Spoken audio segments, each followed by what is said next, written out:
All right, so get ready because we're diving into a story that starts out looking like a really tragic accident, but quickly spirals into this twisted mystery. Yeah, We're talking about, Caroline Crouch, you're right. this young woman living in Greece who was found murdered in her home. This case is fascinating. It really highlights how easily we can be misled, hmm especially when someone is deliberately crafting a certain image. So let's kind of rewind to the beginning of this whole story. Okay. We have Caroline and Bavis, Right. this seemingly picture-perfect couple. Yeah. He's a charming helicopter pilot, a bit older, and they have this whirlwind romance that leads to them eloping, skipping the big traditional Greek wedding, Right. raise some eyebrows, even early on. Yeah. But they seemed happy. But you know how they always say that social media only shows, like, the highlight reel? Right, right. Well, in this case, it was almost like Bavis was directing the entire movie. What's really interesting is that we have access to Caroline's diaries, Oh, which paint a completely different picture. okay, so while the world is seeing these smiling photos and loving posts, Caroline's private writings are telling a darker story. Yes. She talks about feeling trapped, manipulated, like she's walking on eggshells around Babis. And what's so striking is that Caroline doesn't fit the stereotype of a typical domestic violence victim. She was young, educated, by all accounts, quite strong-willed. Yeah. But this case really demonstrates how insidious coercive control can be. Someone like Bavis can slowly isolate and manipulate their partner, making them doubt their own perceptions and feel completely powerless. Yeah. It's really disturbing. It's heartbreaking to read these entries knowing what eventually happened, and she even mentions trying to book a hotel room for herself and their baby the night she was killed. Oh, wow. So it's clear she was trying to find a way out. This brings up a point that I think is really important for all of us to remember. Sometimes the most dangerous situations are the ones that are happening behind closed doors, hidden from view. Caroline's diary was her way of kind of crying for help, a way of documenting the reality of her situation. Yeah. And then comes that terrible night, May 11th, 2021. Right, The scene that first responders encountered was horrifying. right. The house was completely ransacked, like someone had just gone on a rampage. Furniture overturned, drawers emptied, even their dog was found dead. So this is where Bobbis's expertise as a pilot, I guess, comes into play in a twisted way. You know, he understood misdirection, creating distractions.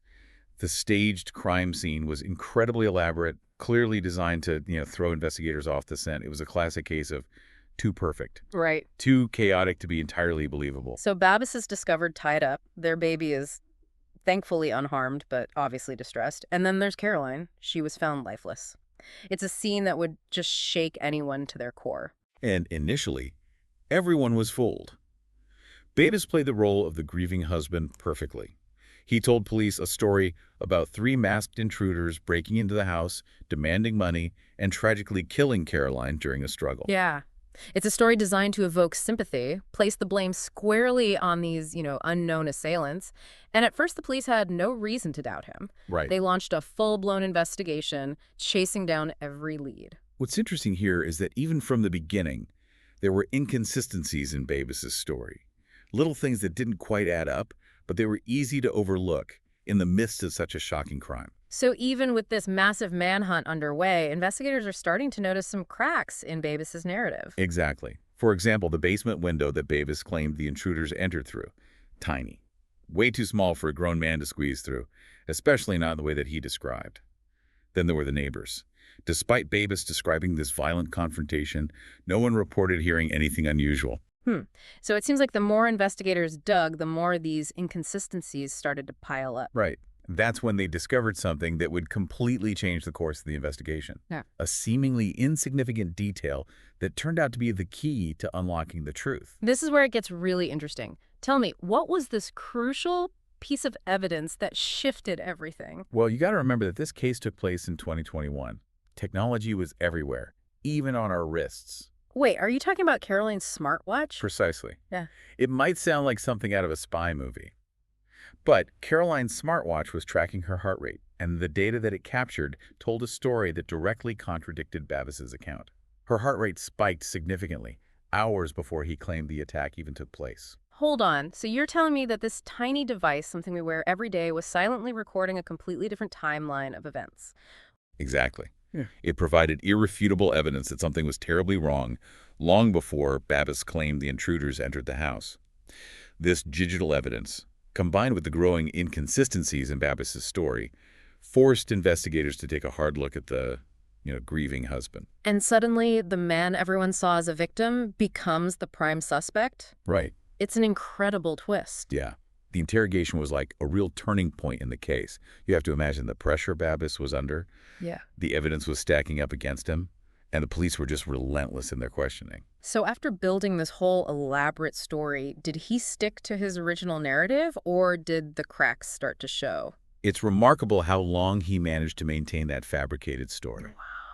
For hours, he insisted that he was a victim, but the evidence was just too strong. Right. The smartwatch data, the inconsistencies in his account, it all pointed to him. And eventually, he breaks. What happens when he finally confesses? Does he admit to everything? He does. He confesses to killing Caroline, but even in his confession, there's this clear attempt to, control the narrative, to soften the blow, so to speak. Right. He claims that there was a heated argument, that Caroline was the aggressor, that she provoked him into this fit of rage. He even goes so far as to blame their infant daughter, suggesting that Caroline was threatening to take her away. It's a classic manipulation tactic, right? Even as he admits to taking a life, he tries to shift the blame, paint himself as the victim.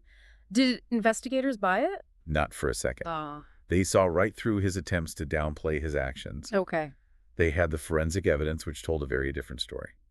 Caroline's injuries indicated a sustained and brutal attack, not some spontaneous outburst of rage. That detail about Caroline being a trained kickboxer is so chilling in retrospect. I know. It really challenges the image Bavis was trying to create of her as the aggressor. Absolutely. It would have been incredibly difficult for Babbis to overpower her in the way that he described. The evidence pointed to a premeditated act, a calculated murder, carried out in cold blood. So despite his attempts to spin the story, the truth was starting to emerge. Right. It's fascinating how even the most carefully constructed lies can unravel when you have dedicated investigators scrutinizing every detail. This is where the importance of thorough investigation really shines. It would have been easy to just accept Babbis's initial story at face value, given the horrific nature of the crime. But the investigators, to their credit, kept digging, kept asking questions, and ultimately, that's what led them to the truth. It's a reminder that justice doesn't always come easy. Yeah. Sometimes it takes relentless determination and a willingness to challenge assumptions to get to the bottom of things. Absolutely. And this case also highlights how technology is, changing the landscape of criminal investigations. Think about it. If this had happened even a decade earlier, before smartwatches were commonplace, would the truth have come to light so clearly? It's a chilling thought. In this case, Caroline's smartwatch became like this silent witness, providing crucial evidence that helped dismantle Babbis's web of lies. It really makes you think about the digital footprints we all leave behind and how they can be used to reveal the truth, even in the darkest of circumstances. And this is just the beginning. As technology continues to advance, we can expect to see even more cases where digital evidence plays a key role in solving crimes. It's both fascinating and a little bit unsettling, isn't it? It definitely raises a lot of questions about privacy and surveillance in the digital age. But in this case, it's clear that the smartwatch data was instrumental in bringing a killer to justice. Right. And that brings us to the trial. With a confession and a mountain of evidence against him, what was the outcome for Babbis? Given everything we've learned, it's hard to imagine any other verdict than guilty. But did the trial bring closure and justice for Caroline's family? Welcome back. So we've unraveled this whole web of lies, followed the twists and turns of the investigation, and witnessed how technology played this pivotal role in bringing a killer to justice. But even with a conviction, there are still some lingering questions, especially about the future of this little girl left behind in the wake of this tragedy. Right. The trial might have delivered a verdict, but it certainly didn't erase the impact of this crime. Of course. Caroline's daughter was at the center of it all, and her future was a major concern for everyone involved. It's hard to even fathom what she must witness that night. I know. Do we know anything about what happened to her after Babbis was arrested? Fortunately, Caroline's parents, Susan and David, were determined to provide their granddaughter with a loving, stable home. Okay. They fought tirelessly for custody, wanting to shield her from the trauma of her past, give her a chance at a normal life. That's heartwarming to know that there were people in her life who were ready to step up and give her the care she needed. Were they successful in getting custody? They were. After a legal battle, they were granted custody and brought her back to the island of Alonissus, Okay. where Caroline had grown up. It's a beautiful, peaceful place, far removed from the darkness of the crime that took her mother's life. It's like a small ray of hope in this otherwise devastating story. Yeah. Knowing that she's, surrounded by family, the beauty of the island, it offers some comfort. It does. But it's important to remember that the impact of this case extends far beyond just, like, the immediate family. Right. Caroline's murder sparked a national conversation in Greece, even internationally, about these hidden dangers of domestic abuse.